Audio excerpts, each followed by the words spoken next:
નમસ્કાર વિદ્યાર્થી મિત્રો, આપણી યુટ્યુબ ચેનલ કોમર્સ લિંકમાં આપ સૌનું હાર્દિક સ્વાગત કરીએ છીએ.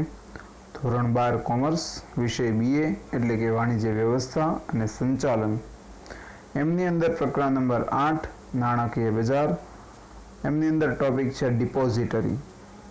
તો કે ડિપોઝિટરી એટલે શું? તો આની પહેલાં આપણે ડીમેટનો ખ્યાલ સમજ્યા. ડીમેટનો ખ્યાલ તમને ખ્યાલ હશે તો તમે ડિપોઝિટરી વ્યવસ્થિત સમજી શકશો. જો તમને ડીમેટ વિશે ખ્યાલ ના હોય તો તમે અમારી ચેનલ પર આગળના વિડીયો પણ જોઈ શકો છો. તો માહિતી મેળવીએ ડિપોઝિટરી. તો ડિપોઝિટરીની સૌપ્રથમ બેઝિક માહિતી છે, ક્યારથી શરૂઆત થઈ, શું છે, હિસ્ટરી સાથે શરૂ કરીએ. ભારતમાં કંપની ધારા અન્વયે નોંધાયેલી કંપની ડિપોઝિટરી કે કામ કરી શકે છે. ડિપોઝિટરી કાયદો 1996 ઓગસ્ટ મહિનામાં આવ્યો.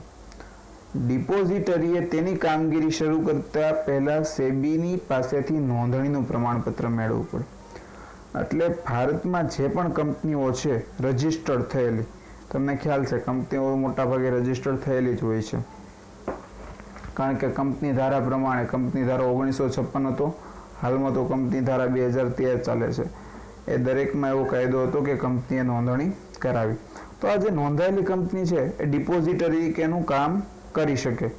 અને આ કાયદો ક્યારે આવ્યો ડિપોઝિટરી કાયદો? તો કે ઓગસ્ટ 1996. તો ડિપોઝિટરીએ શેર બજારનું કાર્ય કરવાનું છે. તો શેર બજારનું નિયંત્રણ કરતી સંસ્થા કોણ? SEBI, security exchange board of India. તો એમની પાસેથી પણ નોંધણીનું પ્રમાણપત્ર મેળવવું પડશે. એટલે ઇન શોર્ટ કહો તો સેબીની પણ મંજૂરી મેળવવી પડશે. તો ડિપોઝિટરીની કામગીરીનું નિયંત્રણ ડિપોઝિટરી કાયદો અને સેબી દ્વારા થાય છે. તો કે ડિપોઝિટરીનો કાયદો કયો? આપણે ઉપર જ વાત થઈ, ઓગસ્ટ 1996 આવ્યો એ કાયદો. અને SEBI, security exchange board of India, જે નિયમો બનાવે એ નિયમોની અંતર્ગત ડિપોઝિટરીએ કાર્ય કરવાનું છે. સમગ્ર ડિપોઝિટરી પ્રક્રિયામાં ડીમેટ ખાતું અને ડીમટીરિયલાઇઝેશન કેન્દ્ર સ્થાને છે. મેં તમને વાત કરી હતી સ્ટાર્ટિંગમાં કે ડીમેટ ખાતું તમારું ક્લિયર હોવું જોઈએ. મતલબ કે ડીમેટ ખાતાનો કોન્સેપ્ટ તમને ક્લિયર હશે તો જ તમને ડિપોઝિટરી વિશે જલ્દી સમજમાં આવશે. તો ડિપોઝિટરીની પ્રક્રિયા શું છે? તો ડિપોઝિટરીની પ્રક્રિયાનું કામ જ એ છે કે ડીમેટ ખાતું અને ડીમટીરિયલાઇઝેશનનું કામ કરવું. ડીમેટ ખાતું એટલે તો ઇન શોર્ટમાં કહી દઉં તો ડીમેટ એટલે કે તમારી ઓનલાઈન તિજોરી, જ્યાં તમે શેર ખરીદો છો એ શેર તમને શેર પ્રમાણપત્રની તરીકે મળવાને બદલે ઓનલાઈન ડીમેટ ખાતાની અંદર તમે જોઈ શકો છો. અને ડીમટીરિયલાઇઝેશન એટલે કે એ પ્રોસેસ કે જે તમારા ઓફલાઈન શેર છે, મતલબ કે પહેલાં શેર પ્રમાણપત્ર આવતું, એ શેર પ્રમાણપત્રને કમ્પ્યુટરની મદદથી, કમ્પ્યુટર ડેટાની મદદથી ઇલેક્ટ્રોનિક સ્વરૂપમાં ટ્રાન્સફર કરી દે, જેના કારણે તમે ઓનલાઈન પણ જોઈ શકો. તો આ પ્રક્રિયાને ડીમટીરિયલાઇઝેશન કહીશું. ડિપોઝિટરીનું પ્રાથમિક કાર્ય ભૌતિક સ્વરૂપની જામીનગીરીઓનું ઇલેક્ટ્રોનિક સ્વરૂપમાં રૂપાંતર કરવાનું અને તેની ઇલેક્ટ્રોનિક સ્વરૂપે જાળવણી કરવાનું છે. મેં તમને ડીમટીરિયલાઇઝેશનની આ જ વ્યાખ્યા કીધી કે ડીમટીરિયલાઇઝેશન એટલે શું? તો કે ભૌતિક સ્વરૂપની જે જામીનગીરીઓ છે, ભૌતિક સ્વરૂપના જે શેર છે એને કમ્પ્યુટરની મદદથી ઇલેક્ટ્રોનિક સ્વરૂપમાં ટ્રાન્સફર કરવા.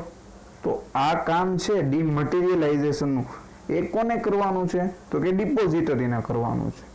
અને બીજું શું? તો કે ભાઈ ડીમેટમાં ટ્રાન્સફર કરવા અને એની ઇલેક્ટ્રોનિક ઓનલાઈન સ્વરૂપે જાળવણી કરવાની છે. આ ઉપરાંત જામીનગીરીઓના સોદા સંબંધિત સેવાઓ પૂરી પાડવાની છે. મતલબ કે ઓનલાઈન વ્યવસ્થા, ડીમેટ એકાઉન્ટ, ડિપોઝિટરી, આ બધું લાવ્યા શા માટે? તો કે આ બધું લાવવા પાછળનું કારણ જ આ હતું કે એમના ખરીદ વેચાણમાં પ્રોબ્લેમ થતો હતો. તો આપણે જોયું ડીમેટ ખાતાના ખ્યાલમાં કે ભાઈ ઓફલાઈન શેરમાં શું શું પ્રોબ્લેમ થતા હતા. તો ઓફલાઈન શેરમાં જે ખરીદ વેચાણ વખતે પ્રોબ્લેમ થતા હતા એમને સોલ્વ કરવા માટે તો ડીમેટ એકાઉન્ટ, ડિપોઝિટરી, ઓનલાઈન વ્યવસ્થા લાવ્યા. તો આ ખરીદ વેચાણની વ્યવસ્થા કરવાનું કામ પણ કોની અંતર્ગત આવે છે? ડિપોઝિટરી. તમે જેવા શેર ખરીદો એટલે તમારા ડીમેટ એકાઉન્ટમાં વધારાના શેર જમા થવા જોઈએ. તો આ કામ કોને કરવાનું? ડિપોઝિટરીને. તમે શેર વેચ્યા તો તમારા અકાઉન્ટમાંથી એટલા શેર ઓછા થવા જોઈએ. વળી આ કામ જામીનગીરીના સોદાઓનું કોને સંભાળવાનું? ડિપોઝિટરીને. ઓકે. હાલમાં ભારતમાં 2 ડિપોઝિટરી કાર્યરત છે.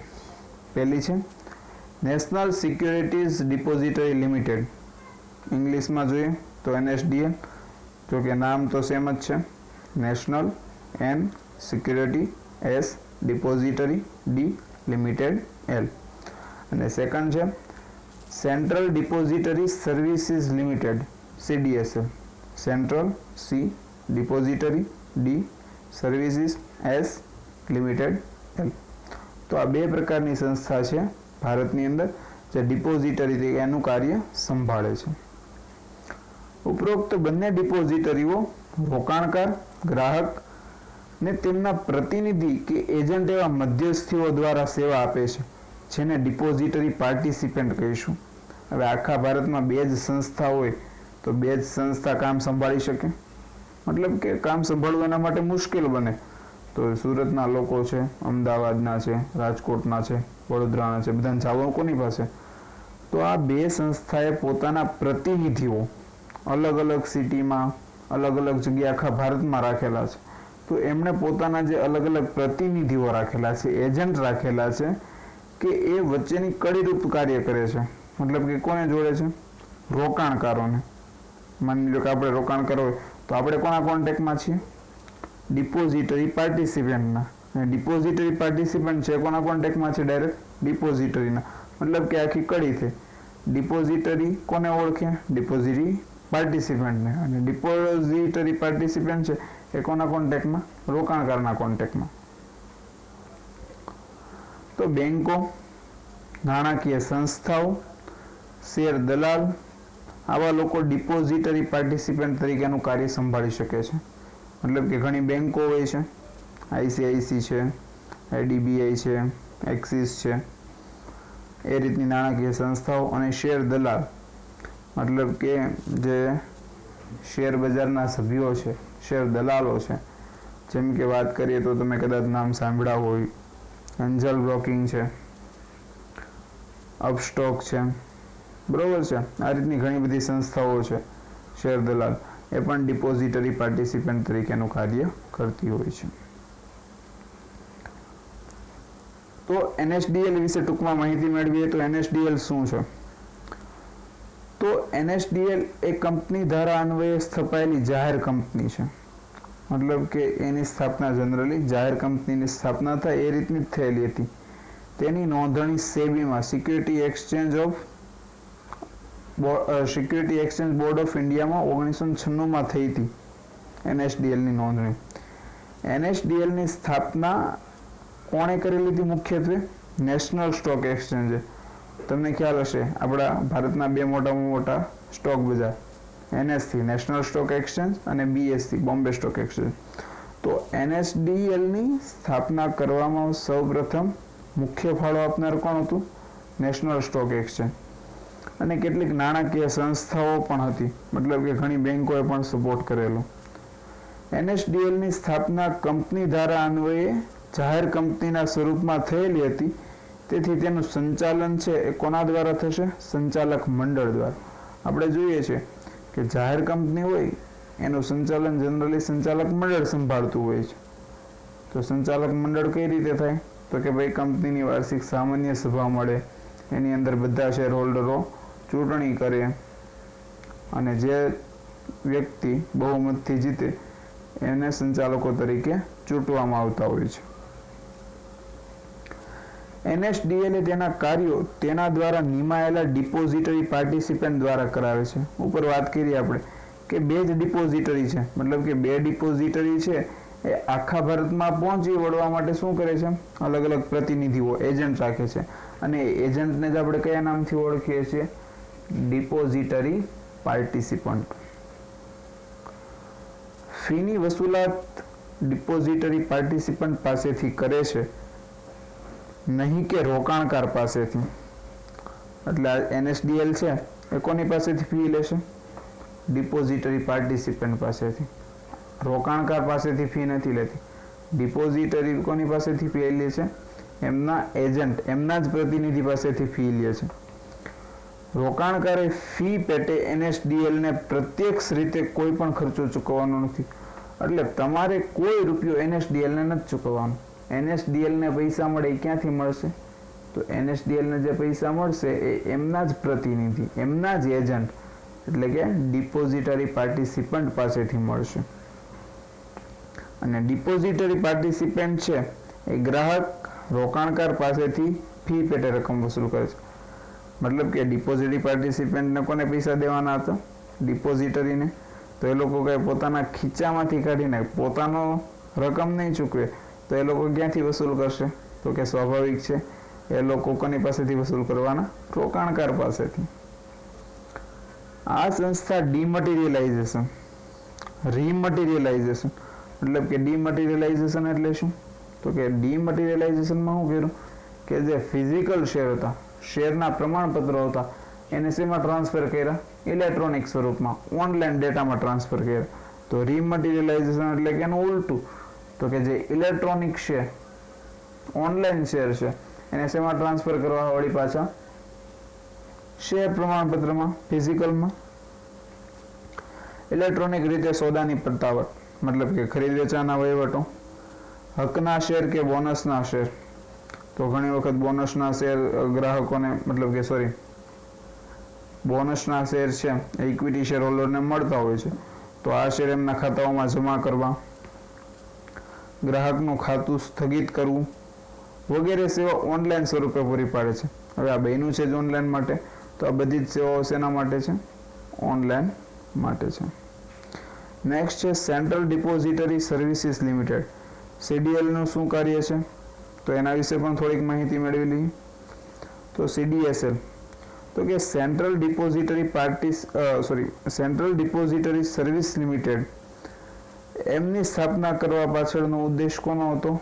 મુંબઈ શેર બજાર, બોમ્બે સ્ટોક એક્સચેન્જનો. તો કે NSDL છે એમાં કોનો સપોર્ટ? NSE નો. અને CDSL માં કોનો સપોર્ટ?